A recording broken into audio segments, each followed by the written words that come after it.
Welcome back viewers, good healthy morning. अच्छा जी, हमारा gynaecology का सेगमेंट है और हम इसमें सारी गायनी रिलेटेड चीज़ों की बात करते हैं। और आपको पता है कि थर्सडे के दिन हमारे साथ डॉक्टर अंजुम रहमान मौजूद होती हैं और वो मौजूद भी हैं और बड़ी प्यारी भी लग रही हैं, तो हम उनको वेलकम करते हैं। अस्सलाम वालेकुम। वालेकुम सलाम। कैसी हैं डॉक्टर साहबा? ठीक-ठाक। बिल्कुल ठीक ठाक है, आज सब ठीक ठाक है। आज अच्छी लग रही है, बहुत ज़्यादा अच्छी लग रही है, माशाल्लाह माशाल्लाह, फ्रेश लग रही हैं। तो इसका मतलब है रात को सोकर आई हैं, आज रात को सोई हैं। और लास्ट टाइम तो पता नहीं वो उनकी नाइट भी थी और वो बेचारी हमारे लिए आई थी, तो आज वो फ्रेश लग रही हैं। अच्छा डॉक्टर साहब, सबसे पहले तो हम आपसे पोल का सवाल करेंगे, वो भी ख़वातीन से रिलेटेड ही है, तो हम इनसे भी करेंगे। हमारे पोल का सवाल है कि वो हरासमेंट जो ख़वातीन फेस करती हैं घर से जैसी बाहर निकलती हैं, रोडों पर इधर उधर ट्रांसपोर्ट, इस पर उठ के शोर मचाना चाहिए, हाँ या नहीं? नहीं, डेफिनेटली आपको इस चीज़ पे प्रोटेस्ट करना चाहिए, because this is very common. सिर्फ ये एक इलिटरेट औरत के लिए नहीं जो बाहर निकलेगी from a very low class, जैसे हमारी मेड होती हैं, से लेके वेरी हाई क्लास, जब भी फीमेल बाहर निकलती है ऑन अ वर्क प्लेस, उसको बड़ी फेस करनी पड़ती है मैनी हरेसमेंट। सो इस चीज़ को प्रोटेस्ट करना is very important, but they I believe कि there should be a law against that, there should be a law against it. और जब तक लॉ नहीं है तब तक अपने आप खुद ही है शोर शराबा करने का कोई फ़ायदा है नहीं। एग्जैक्टली तो it's a politician who should stand up and they should make a proper law, ताकि जब फीमेल बाहर निकले, मतलब कोई भी औरत बगैर वजह तो नहीं निकलती है, डेफिनेटली कोई ना कोई इस रीज़न, उसकी अपनी ज़िंदगी है, वो क्यों से निकले। अच्छा, फिर इसमें जैसे हमारे मर्द हजरात के, जो मैंने कुछ लोगों के पॉइंट ऑफ व्यू सुने, वो कहते हैं कि वो इतना तैयार होकर निकलती हैं, वो इतना उससे निकलती हैं, वो this is personal to her, this is their very personal life. वो तैयार होकर निकले, वो कुछ भी करके निकले, वो this is their personal life, why are you doing it. मतलब अभी मुझे कुछ देर पहले इस तरह के पॉइंट ऑफ व्यू सुनने को मिले थे। तो खैर मुझे भी बड़ी हैरानी हुई कि ये क्या पॉइंट होता है। खैर, तो अब देखिए, आपको लगता है उनको शोर मचाना चाहिए? चुप रहने पे बात बढ़ेगी नहीं, मतलब aren't you giving them more leverage कि करते रहो फिर वो एक को करेंगे, नेक्स्ट सेकंड को करेंगे, मतलब दिस इज ऑन एंड उनकी हिम्मत बढ़ती जाएगी ना, कि कोई लड़की आगे से कुछ कहती ही नहीं है। नहीं, exactly, you should protest on that. अच्छा, फिर वो लड़कियां जो डर जाती हैं, या यू राइट, मगर वो अगेन फिर यही वाली बात है ना कि फिर वो उनकी हिम्मत और ज़्यादा बढ़ती है कि वो नेक्स्ट टाइम और किसी और के साथ करेंगे। और बात ये है कि जी वो तैयार होके निकलें या नहीं तैयार होके निकलें, तो this same law goes for the male, फिर वो भी तैयार होके ना निकलें, किसी का तैयार होना उसकी अपनी पर्सनल और भाई दिस इज देयर, मतलब राइट है उनका कि वो जैसे भी बाहर आए, जिस तरह भी आए। This is so wrong. इसका मतलब ये तो नहीं है कि दिस इज देयर प्रॉपर्टी कि फिर वो बाहर निकली तैयार होके कि दे सेड कि नहीं, now we will say something. Exactly, very true जी। ये पूरा का पूरा माइंडसेट जो है यहाँ पे चेंज होना चाहिए। माओ को अपने लड़कों और अपने बच्चों को ऐसे तरबियत देनी चाहिए कि वो औरतों की रिस्पेक्ट करना सीखें बनिस्बत ये करने के लिए। और वो माएँ जो, मैंने ऐसी माओ को भी देखा है बहुत अफसोस के साथ, जो बच्चों को इनकरेज कर रही होती है इन अ सेंस के अगर आप उसको हंस के भी रिएक्ट करती है ना, दैट्स encouragement for them। अगर आप उसको इग्नोर करती हैं ना, जब आपके पता भी चलता है कि आपके बेटे ने बाहर ये किया है और आप उसको इग्नोर करती हैं, वो भी इंकरेजमेंट है कि घर वाले कुछ कह ही नहीं रहे। जब आप ये कहती है लड़का है कुछ भी कर सकता है, ये भी इंकरेजमेंट है।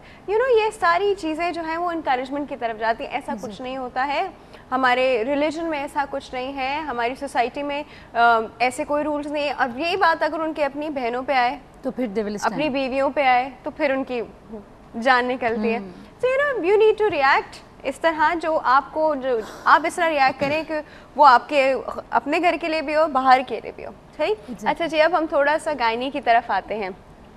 आज हम थोड़ी सी बात करते हैं पॉलीसिस्टिक ओवरीज की तरफ, ठीक है। एंड सिंस ये प्रॉब्लम जो है पहले इतना नहीं होता था डॉक्टर साहिबा, अब पॉलीसिस्टिक ओवरीज इतनी क्यों बढ़ती जा रही है? हमारी डाइट ऐसी हो गई है क्या?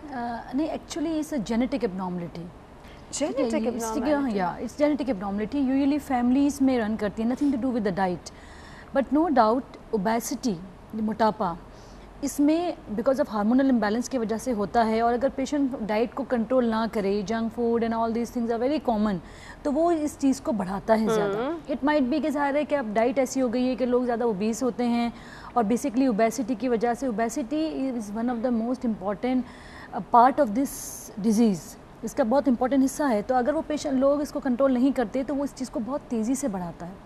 सही, ठीक है। और मोस्ट इंपॉर्टेंट बात ये है कि ये फैमिली, जैसे अगर किसी की खाला को था, बहन को था, और दूसरी किसी बहन को यही प्रॉब्लम है, तो she should have a look after of all this thing, क्योंकि अर्ली ये एक अनमैरिड लड़की को भी हो सकता है। हाँ, हमारे तो अनमैरिड लड़कियों को भी बहुत हो रहा है। इट्स वेरी कॉमन अनमैरिड लड़कियां, मतलब girl 16 17 18 hardly and as soon as they start their menses, yeah, it's very common। और फिर अगर वो इमीडिएटली ट्रीटमेंट नहीं करवाते तो फिर आगे जाके उनके आफ्टर मैरिज उनको बच्चों का प्रॉब्लम और इनफर्टिलिटी ये सब। एक बात सबसे पहले ये समझना इम्पोर्टेंट है कि पॉलीसिस्टिक ओवरीज से क्या मतलब है। Basically it's an hormonal imbalance, जिसमें होता ये है कि जो अंडेदानी हैं या ओवरीज जिसे हम कहते हैं वो उसका फंक्शन एबनॉर्मल हो जाता है। अच्छा। सर्टेन हार्मोन्स जो निकलते हैं उनके एबनॉर्मलिटी की वजह से वो नॉर्मली वर्क नहीं करती, जिससे पेशेंट्स को मेंस्ट्रुअल प्रॉब्लम होते हैं। सेकंड मतलब हार्मोन जो है वो नॉर्मल क्वांटिटी में नहीं निकल रहे या नॉर्मल टाइप के नहीं है। नॉर्मल क्वांटिटी में नहीं। हाँ, नॉर्मल टाइप के नहीं हो तो कैंसर के तरफ हो जाएगा। नॉर्मल एस्ट्रोजन हम बढ़ जाता है और प्रोजेस्टेरॉन कम हो जाता है, जिससे पेशेंट को बहुत सारी प्रॉब्लम्स हो सकती हैं।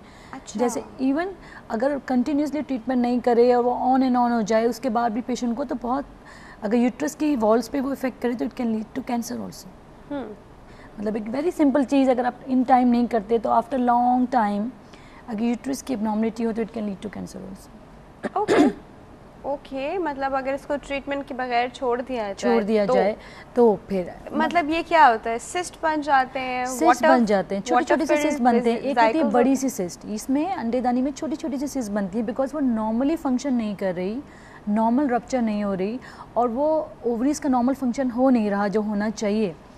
उसकी वजह से जो हार्मोन्स निकल रहे हैं वो नॉर्मल नहीं निकलते। ओवरीज में क्या एग बन रहा होता है? एग बन रहा होता है, एग्जैक्टली। फॉलिकल्स जो नहीं बना रहे होते, जो नॉर्मल बनाने हैं वो एग नहीं बन रहे होते उनके। अच्छा। जब वो प्रॉपर नॉर्मल एग नहीं बन रहे होते तो मेंस्ट्रुअल साइकिल नहीं आता, उसको कम आता है। ये कुछ लोगों को 3-3 महीने नहीं आता, उसके बाद होता है तो बहुत ज़्यादा हैवी होता है, कुछ को आता ही नहीं है। कुछ को अगर नॉर्मल भी आ रहा है तो उनको आगे जाके इफ़ दे आर मैरिड तो वो कंसीव नहीं कर पाते, उनके बच्चे नहीं होते, फिर उनको उसकी ट्रीटमेंट लेनी है। अच्छा, पॉलीसिस्टिक ओवरी से तो कहते हैं कि infertility is not linked. No, it's very much linked. अच्छा, it's very much linked to infertility. हमारे पास अगर इनफर्टिलिटी क्लिनिक में 25 पेशेंट आए तो उसमें से 10 हाफ पेशेंट जो है वो पॉलीसिस्टिक ओवरी के पेशेंट हैं। और सबसे अच्छी बात यह कि इसकी ट्रीटमेंट जो है is can be done with medicine. अच्छा, if you use medicine, simple medicine, hormones, simple medicine हमने किसी तरह प्रोजेस्टेरॉन जो है वो इंक्रीज करा देना, एग्जैक्टली। और मोस्ट इम्पॉर्टेंट बात यह है कि पेशेंट अपने वेट को रिड्यूस करे, बिकॉज इंसुलिन रेजिस्टेंट एक इंसुलिन हार्मोन है जिसका रेजिस्टेंट होता है और वो फिर जाके आके पूरी साइकिल पे उसका इफेक्ट करता है। वो बेसिकली मोटे लोगों में ज़्यादा होता है। तो पतली पतली लड़कियां भी देखी हैं। हाँ, पतली पतली लड़कियां, उनको भी होता है, लकड़ी जैसी लड़कियां, लेकिन पॉलीसिस्टिक ओवरी है। Exactly, you are right, so common. मतलब हर जितने देर भी आप ओपीडी करें, आप डेली के आपके 3, 4, 5, 6 पेशेंट अनमैरिड लड़की से लेके एक मैरिड खातून तक, this is very common symptom. और इसके अर्ली प्रॉपर ट्रीटमेंट हो जाए, only medicine, we don't need to have surgery unless and until patient बड़ी रेजिस्टेंट होती है मेडिसिन से, तो after a long time you need to have surgery, otherwise it can be easily treatable by medicine. अच्छा, okay, अब मुझे एक बात बताइए, 2 ओवरीज होती हैं हर फीमेल में, ठीक है? एक ओवरी में हो गया और एक ओवरी ठीक है, ऐसा पॉसिबल है? यूजुअली दोनों में ही होता है, दोनों में साथ ही, यूजुअली दोनों में होता है, but it can B unilateral. But क्योंकि ये एक्चुअली होने का फायदा ही नहीं है, दो होने का फायदा नहीं है। बट सबसे अच्छी बात ये है कि अगर आप प्रॉपर इमीडिएटली ट्रीटमेंट करवा लेते हैं टाइम पे तो आपका ये मेडिसिन से सही हो जाता है। मगर ऑन एंड ऑन अगर लिंगर करेंगे तो वो रेजिस्टेंट हो जाता है और उसके बाद फिर पेशेंट का वजन बढ़ने लगता है। पेशेंट कहती है जी मैं तो खा ही नहीं रही हूँ, मैं कुछ खाती नहीं हूँ, मगर मेरा वजन ज़्यादा है। तो वजन एक्चुअली वो हार्मोनल पॉलीसिस्टिक ओवरी इटसेल्फ आपका वेट बढ़ा रहा होता है। Yes, exactly. पेशेंट ये समझती है कि जी मैं तो खा ही नहीं रही हूँ, वजन बढ़ रहा है, पता नहीं क्या है। तो देन सबसे इंपॉर्टेंट बात हम पेशेंट से कहते हैं आप अपने वजन को कम करें। सही। अच्छा, एक कॉलर है हमारे साथ, वो पहले अटेंड करते हैं, इस पर और बात करते हैं। जी अस्सलाम वालेकुम। अस्सलाम वालेकुम। Good healthy morning. कौन बात कर रहे हैं? मैं मिसेस सूफी बात कर रही हूँ। आप कैसी हैं डॉक्टर साहिबा? बिल्कुल ठीक ठाक मिसेस सूफी, आप कैसी हैं? जी मैं बिल्कुल ठीक हूँ। मेरी ये दूसरी तीसरी कॉल है आपकी हाँ जी, बिल्कुल। मुझे मुलाकात रहती है, मुझे याद आ गया है आपके नाम से। जी जी। मसला ये है डॉक्टर साहब, मेरी बेटी है 15 साल की। अच्छा, और शी इज एपिलेप्टिक पेशेंट। अच्छा, ठीक है। उसको गुज़िश्ता 3 साल पहले पीरियड्स स्टार्ट हुए थे और अब तक स्टॉप नहीं हुए हैं। क्या मतलब नॉन स्टॉप है? नॉन स्टॉप, बिल्कुल 3 साल से। मैंने इसके काफ़ी एक्सरेज, अल्ट्रासाउंड और काफ़ी जगह मैंने इन्हें दिखाया है, तो एक ही चीज़ सामने आई है कि पॉलीसिस्ट ओवरी जो है वो इसको डायग्नोज किया उन्होंने। अच्छा, मसला ये है डॉक्टर साहब कि इसके लिए काफी सारी मेडिकेशंस वगैरह हैं, लेकिन चूंकि बच्चे एपिलेप्टिक है तो हम इसे कोई ऐसी मेडिसिन नहीं दे सकते कि जिससे उसकी चीज को ये, और नॉन स्टॉप काफी हैवी ब्लीड होता है और बच्ची वेट गेन कर रही है, तो मैं बहुत ज्यादा इस चीज को लेके वरी हूँ। अच्छा, एक डॉक्टर मैंने दिखाया था तो उन्होंने मुझे ICUD, मेरा ख्याल है कोई चीज होती है, कोई प्रोसीजर जिसमें अंदर टैबलेट रख दी जाती है, IUCD एग्जैक्टली। तो उससे फिर ये चीज कंट्रोल हो जाती है। डॉक्टर साहिबा से सवाल ये है कि क्या मुझे ये काम करवा लेना चाहिए, क्योंकि बच्चे एपिलेप्टिक है, झटके उसे रोज की बुनियाद पर आते हैं, लेमेक्टॉल पे हैं, और उसके बाद तो क्या वो एपिलेप्सी की मेडिसिन नहीं ले रही है? जी, क्या वो लेमेक्टॉल पे है डॉक्टर साहिबा। तो फिर रोज क्यों आ रहे हैं? वो किसी भी रीजन से आ जाते हैं, कोई भी वजह होती है, थोड़ा सा स्ट्रेस हो जाए, किसी चीज से उलझ जाए, तो चूंकि इसके राइट साइड पे क्लॉट है, डॉक्टर ने डायग्नोज ये किया है, तो इस वजह से आई am so worry and I am so worry. तो वो क्लॉट रिमूवल का कोई नहीं हो सकता, वो ब्रेन में क्लॉट है। ये 25 दिन की थी तब से इस बच्ची को ये प्रॉब्लम है, और तब से इसमें ये मेडिकेशन पे है मेरी बच्ची।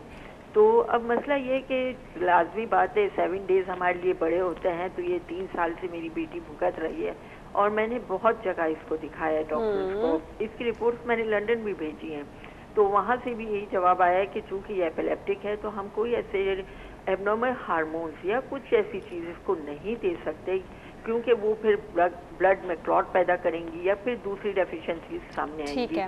डॉक्टर साहिबा से सवाल ये है कि मुझे क्या करना चाहिए? I am so worry about that. I can understand, she must be a lot of torture and so are you. हम इस पे डेफिनेटली बात करते हैं, ठीक है? Thank you so much.